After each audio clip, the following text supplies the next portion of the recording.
Kalau terlihat dari atas kayak begini kawan, ini proses penggelarannya ya. Jadi wear meshnya digelar, ini fungsi kombideknya sebagai tulangan X atau Y. Yang wear meshnya difungsikan jadi Y atau X nantinya. Jadi disesuaikan aja. Seperti yang di sini, kalau ataupun pelaksanaan pekerjaannya berupa persegi panjang. Nah itu om tukangnya lagi motongin ya kombidek yang berlebihan di sana. Karena memang kita buat partisi nantinya dan bangunannya berupa bangunan untuk perkantoran. Bebannya per meter perseginya di angka 450 sampai 600 kg per cm kuadratnya. Jadi lu harus benar-benar perhatikan dimana nanti kita nggak usah pakai backcasting kalau begini modelnya. Ini tampak atasnya begini ya, kalau dari atas. Jadi nanti tulangan wear meshnya itu yang di depan itu bakalan naik 2 cm supaya nanti ada beton yang melapisin. Mau dicontohkan nggak? Oke, kita bergerak ke sana bos. Kalau ini kan kondisinya sudah seharusnya pakai tulangan arah X, ini arah Y gitu ya. Tapi ini sudah langsung bisa difungsikan nih. Karena kita bisa pakai wear mesh, ya udah kita langsung aja. Harusnya kalau towin ini difungsikan sebagai arah X, maka di sini cukup satu aja. Nanti baru yang di sininya, yang di sini tuh tulangan rangkap.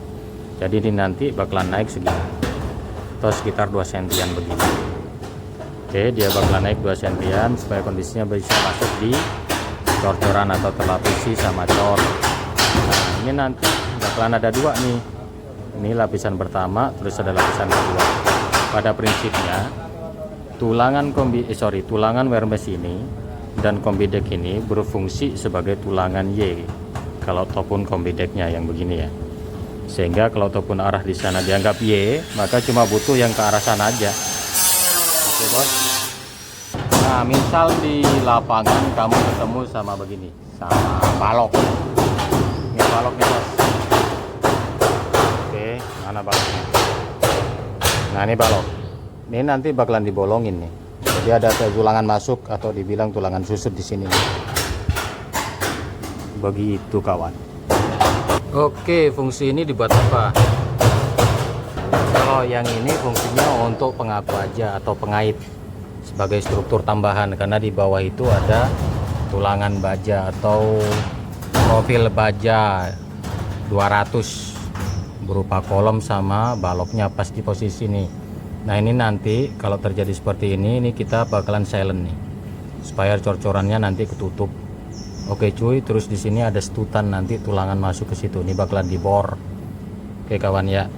Terus kira-kira kali ini kan tadi menumpang nih dari kondisi sisi bawah. Terus bagaimana supaya kondisinya terlihat sempurna atau tidak gerak?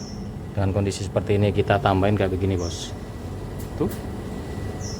Ada visor atau baut ya. Itu langsung nancap di kondisi baja profil yang di bawah. Kan tadi ada arah ke sana balok melintang gitu ya, terus ini ke situ ada balok juga. Oke cuy, kita lihat yang di sana bapaknya lagi ngapain. Oke, bergerak bos.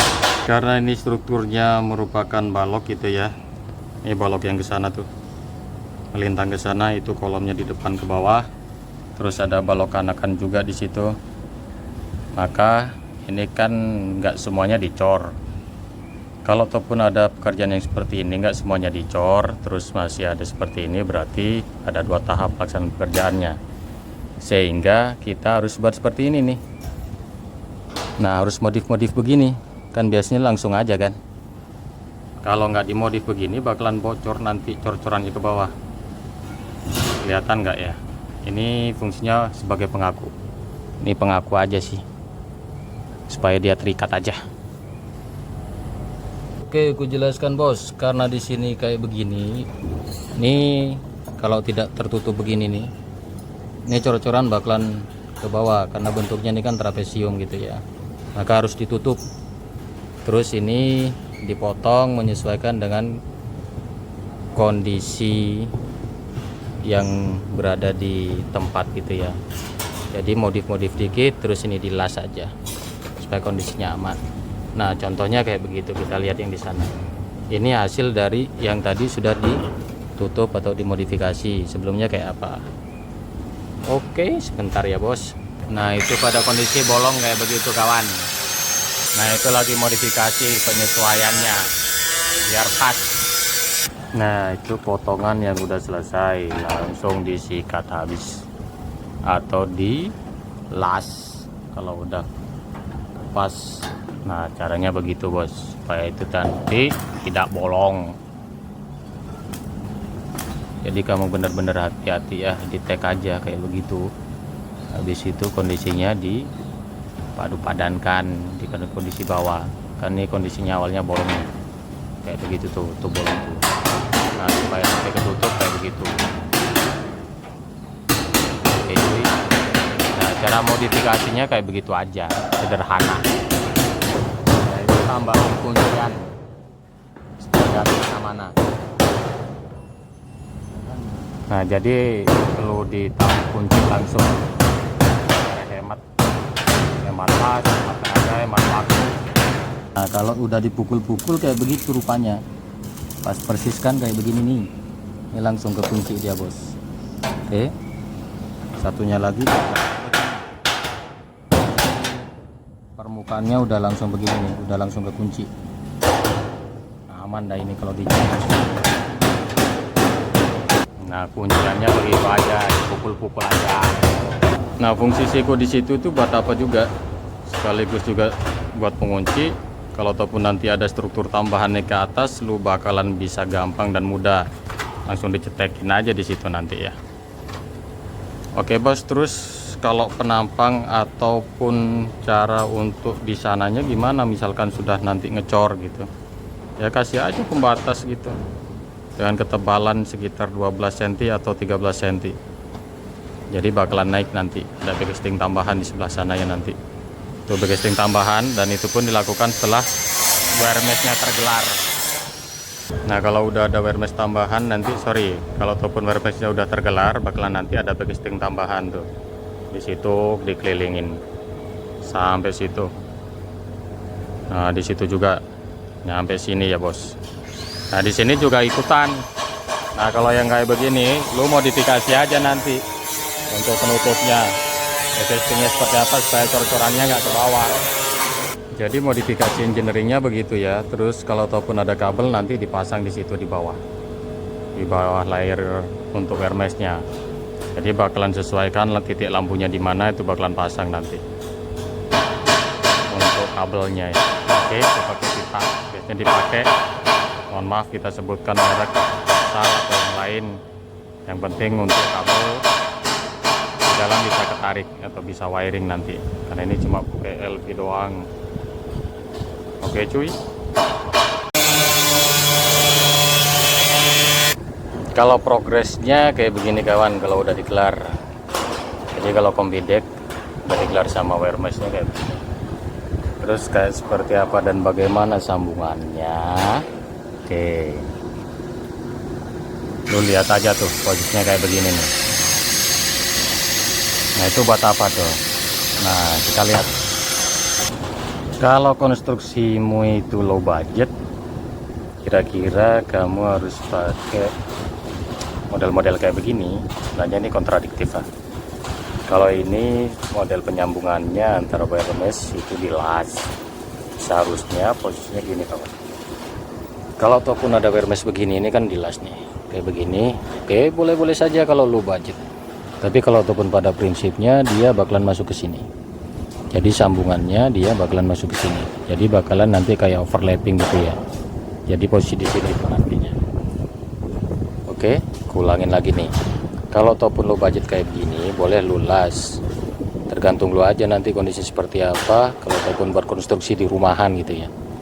Tapi kalau prinsipnya berdasarkan pola hitung terstruktur gitu, wear mesh ini bakalan masuk ke sini sebagai overlapping. Nah di sini dia bos. Oke ya cuy, jadi overlappingnya kayak satu kotak gitu, ditindihin aja. Baru nanti kondisinya bisa pakai bendrat atau mungkin dikunci pakai las-lasan, nggak masalah. Tapi lebih bagusnya pakai bendrat aja. Kayak gitu caranya penyambungan. Jadi overlapping itu penting. Yuk kita cek yang kemarin. Nah ini kita pakai tulangan double. Kalau kamu pengen nggak buat stack, langsung aja di las aja di antar kondisi konstruktifnya kayak begitu bos. Nah langsung dilas aja sama tukangnya. Jadi overlapnya itu langsung aja, atau tulangan untuk kondisi deckingnya itu langsung aja kayak begini. Bisa dilihat ini tuh kayak begitu. Ini disesuaikan aja kamu mau pakai ketebalan berapa. Kalau lunas beton kita nanti dikondisikan 12 cm tebalnya, maka disitu dari bawah ada beton decking 2 cm, di atasnya bakalan ditutup sama beton 2 cm. Kita fungsikan kayak begini bos, kita fungsikan kayak begini. Polarisasi yang ada itu, kalau ataupun langsung kayak dikunci kayak begitu, oke-oke saja, jadi soal juga. Tapi kamu lihat sisi tulangannya kayak begini kawan. Nih, dia nggak harus sejajar. Oke, jadi kondisi ini hampir di tengah-tengah. Di sini tulangan, ini tulangan bawah, ini tulangan atasnya di sini. Jadi kayak begitu ya. Kalau lu pakai tulangan rangkap, oke. Kalau ataupun kita pakai kekuatan yang lain, nah nanti lu kondisinya begini kan aja. Nih, masuk aja di bor di sini. Di bor bos di sini bos. Oke. Kalau ketemu beton, bakalan di sini di bor. Terus di sini overlapping lagi. Panjangnya 40 kali diameter. Berarti kalau pakai tulangan 8 mili berarti 40 kali 8 mili gitu ya bos. Hitung-hitung aja sendiri tuh bakal ketemu panjang penyalurannya berapa. Kalau pengen kuat lagi tuh langsung aja risikonya. Kalau fungsi tulangan di situ itu menanggulangi nanti kondisinya kalau ada penambahan dak lagi ke sana, seperti yang kita bicarakan kemarin. Jadi kamu harus perhatikan tebalnya itu berapa senti. Ini perkiraannya sekitar 5 cm aja. Nih, mana yang 5 cm? Nih kayak begini nih 5 cm. Oke begini nih 5 cm nih. Ini 5 cm. Oke cuy. Nah jadi kalau ke begitu tambahin aja nih sebagai penguatnya. Oke kawan, ada pertanyaan nanti di kolom komentar ya. Jadi kalau kamu pakai konstruktif kayak begini memang amat sangat menarik. Lu harus pinter-pinter melakukan perhitungan dan strategi pelaksanaan pekerjaan di lapangan. Oke, itu sudah dipijak. Indikasinya tidak ambruk kawan. Wearmeshnya ketika dipijak oleh pekerja kayak begitu. Ini kita pakai tulangan 2 layer atau tulangan rangkap. Kelihatan ya, kayak begini ya. Jadi fungsi kombi deck itu harusnya dia sebagai tulangan Y. Kalau sudah pakai tulangan rangkap begini, tulangan X sama tulangan Y nya itu sudah teratasi sama wearmesh. Tapi kalau memang di konstruktifnya bisa jadi tulangan yang kondisi Y atau X nya, kalau misalkan ini di arah X begitu, ke sana arah X, yang paling bawah sudah diatasi sama kombi deck. Bisa satu layer aja enggak apa-apa. Ini kebetulan kita memang langsung pakai wearmesh supaya cepat aja pelaksanaan pekerjaannya, karena kita buru waktu bos. Oke kawan. Nah kalau yang di sana nanti kita tambahin, yang belum ada tulangannya nanti kita tambahin di sisi situ sampai sisi situ. Oke ya cuy, ini sudah ada nih. Ini. Nanti kita potong terus kita sambung. Pak Giom, ini sekarang posisi pekerjaan udah pasang backcasting, dan ini pipa buat untuk saluran pembuangan air. Kalau pasang backcastingnya nanti kayak begini aja, pakai grating atau di baut aja udah cukup. Kalau ataupun kamu pengen lihat detailnya kayak begini, ini nanti difungsikan kayak untuk saluran air. Jadi tinggi pengecorannya sampai sini nanti. terus ini langsung plain biar kita menghemat untuk lisplangnya.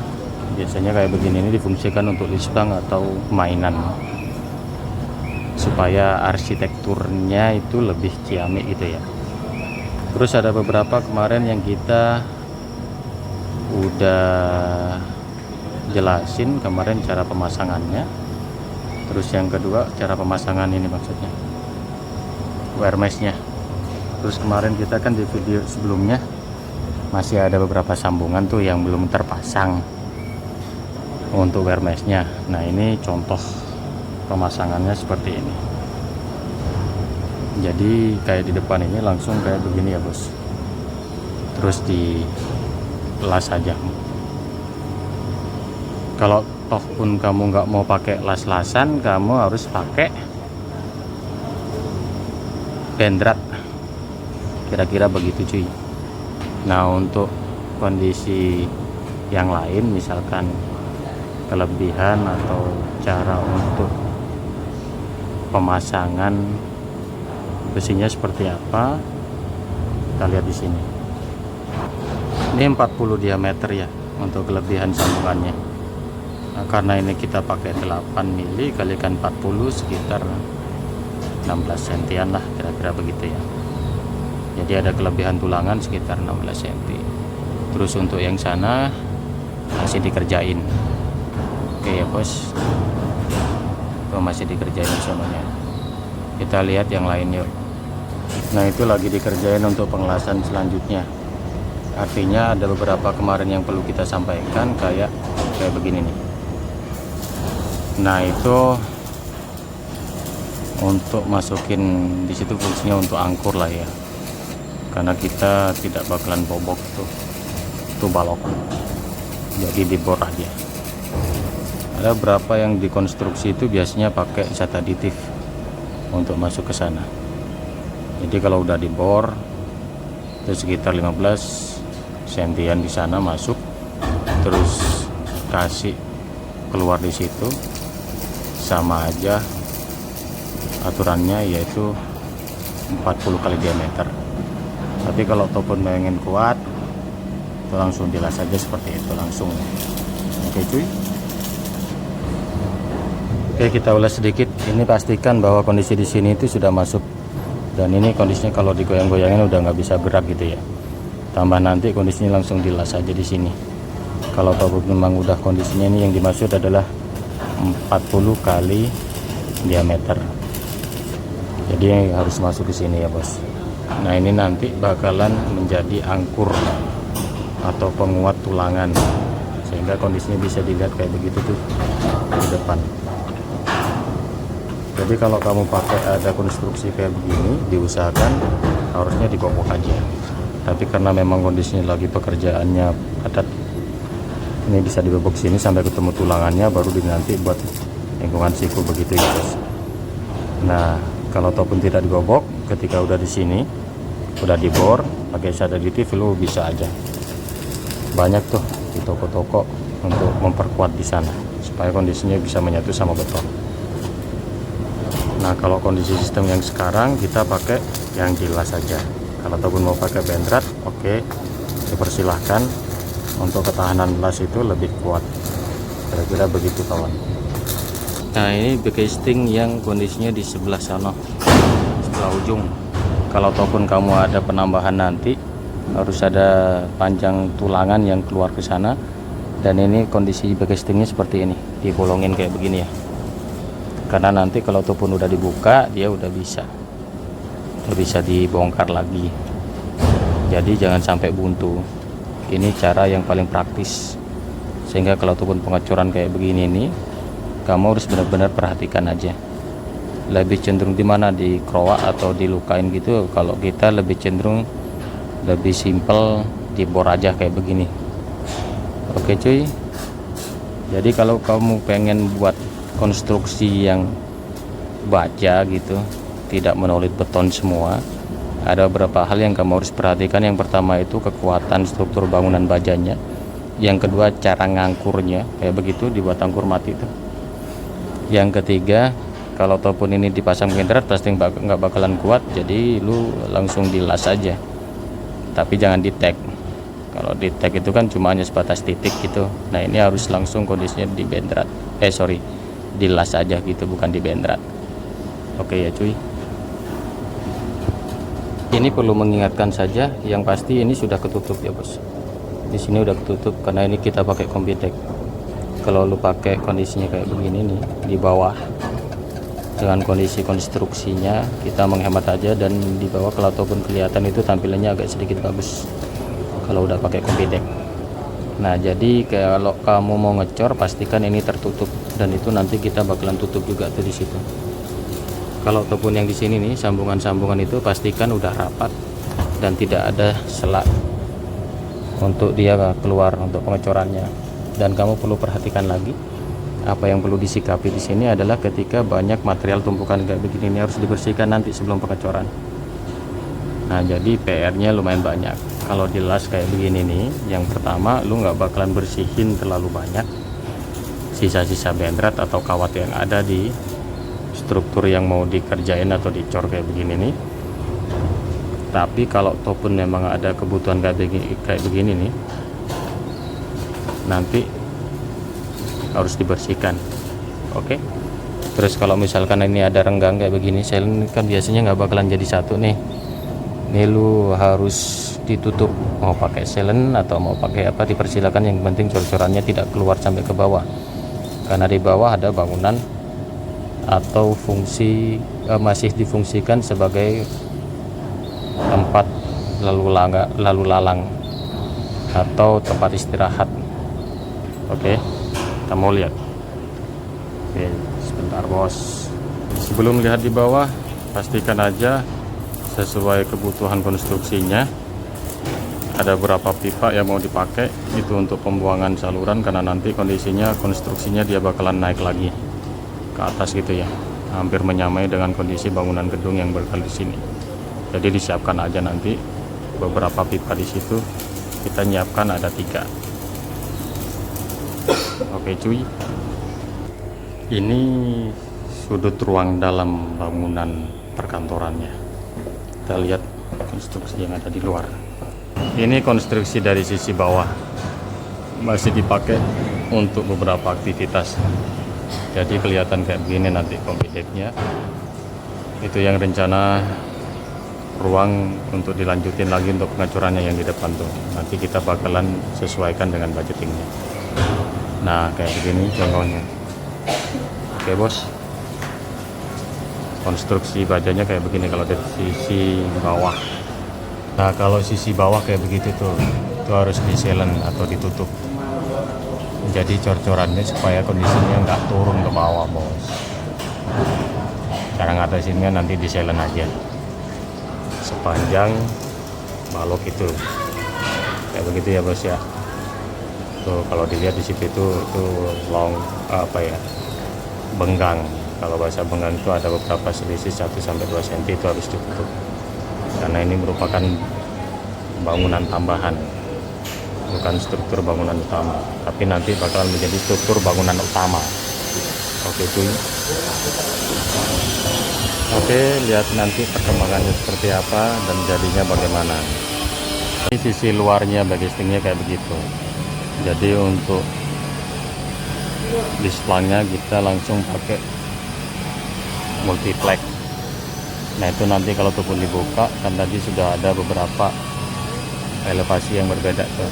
Jadi difungsikan untuk kali spang, sekaligus juga untuk arsitekturnya. Kalau udah dibuka langsung dia bentuk. Harapannya begitu kawan. Ini dari sisi samping kayak begini ya bos. Jadi bakalan langsung buka casting, udah langsung terbentuk. Jadi nggak usah lu pakai displang lagi untuk arsitekturnya. Jadi arsitektural itu langsung difungsikan juga sekaligus pelaksanaannya 1 kali pekerjaan dan kayak beton expose total. Yang perlu kamu perhatikan kalau ada tambahan begini, struktur bangunan utamanya kan di situ tuh, ngikutin tembok tuh. Kalau ataupun ada tambahan, ini kemarin 1,5 ya atau 1,6, jadi lu kamu harus ente harus tambahin ini besi yang ada di situ tuh kayak jengki, sekaligus juga dia sebagai arsitektural juga itu sama tampaknya kayak begitu, dipadu padankan. Kalau ataupun memang harus butuh pengaku kayak begitu di tengah tuh, untuk pengaku tengah. Nah itu kondisinya yang di sana itu difungsikan untuk penyangga beban yang di sana. Kita pakai 3/4 panjangnya kayak begini ya. Jadi beban seperti ini kamu harus perhatikan, karena memang ini cuma beberapa tambahan, dan beban beton itu per kubiknya tinggal kamu kalikan sesuai dengan kondisi peraturan yang ada, atau beratnya 2400, tapi di atasnya difungsikan untuk apa, lalu kamu harus perhatikan juga. Si tulangan di sana itu dia bakalan nyambung nanti sampai ke sini. Oke, untuk di sini bakalan dicor juga, karena memang kita ada beberapa hal yang harus diperhatikan di sini. Yang pertama, kamu siapkan itu tulangan itu sekitar 40 sampai 60 cm itu keluar. Itu sudah tergabung sama wearmas yang tadi yang di atas. Nah, kalau kamu ada beberapa tambahan, ini tambahan 1,6 sampai masuk ke kondisi lisplang di sana. Jadi lisplang itu kita fungsikan tidak beli, tapi kita langsung pakai backcasting. Backcasting tadi kan sudah ada elevasinya tuh. Nah, elevasi yang paling jelas tuh di situ tuh. Nah, ini disarankan nanti seperti itu supaya kita tidak beli-beli lagi lisplangnya. Jadi backcasting fungsikan sebagai lisplang, dan itu langsung beton expose. Jadi digunakan juga sebagai engineeringnya, langsung nempel di situ ya, atau arsitekturalnya itu langsung nempel di situ juga. Jadi kalau ataupun ada tambahan beberapa engineering di sini, misalkan ini ada tambahan kayak begini 1,6 meter, maka lu pakai pengakunya di sini nih. Pengaku di sini itu kondisinya kita pakai 3/4 ke sini. Jadi kalau secara horizontal ke sana, panjangnya kita pakai 3/4 untuk pengakunya, dan ini difungsikan untuk arsitektural juga. Jadi biar nggak terlalu kaku di bangunan ente ya, kayak begitu. Kayak kita lihat detailingnya. Jadi kayak begini dari sisi tampak sebelahnya. Jadi kalau ataupun kamu butuh pengaku di tengah, ini kayak begini. Beban harus terbagi rata ya kawan. Kalau ataupun di siku tengah itu sebagai penopang dan pengaku juga. Jadi kenapa kita harus pakai begitu? Karena memang dibutuhkan beberapa hal. Yang pertama, kekuatan bajanya. Yang kedua, memang harus kamu ketahui ketika ada proses penambahan kayak begini, beban konstruksinya kamu hitung difungsikan untuk apa. Yang pertama mungkin untuk bangunan gedung. Nah, bangunan gedung per meter perseginya beban hidup dan matinya seperti apa, kamu lihat tuh di peraturan. Yang selanjutnya lagi, kalau ataupun kamu ada ketambahan kayak begini, beban beban bangunan struktur itu, ini kan bakalan digabung nih sama bangunan baja di sini. Nah, kita hitung nih, kira-kira dia pakai 3/4 atau bagaimana. Jadi beban utamanya dia bakalan dipikul tuh di atas. Jadi kalau ataupun di sisi samping seperti apa, sama juga. Karena itu nanti bisa difungsikan sebagai talang atau kondisinya untuk pembuangan, itu tinggal hitung aja di situ. Tinggal dikasih pengaku jengki juga supaya arsitekturalnya juga bagus, dan itu menambah kekuatan. Oke ya bos, kira-kira begitu caranya. Dan kenapa kita langsung pakai kembedek begini, biar kita nggak bongkar-bongkar. Yang kedua, biar tidak makan waktu terlalu lama. Yang ketiga, lu bakalan lebih efisien karena penyangganya langsung pakai siku yang di atas tuh. Ini sudah kita hitung, kita pakai 40 cm bahkan sampai 60 cm sesuai dengan beban konstruksi yang ada di atas.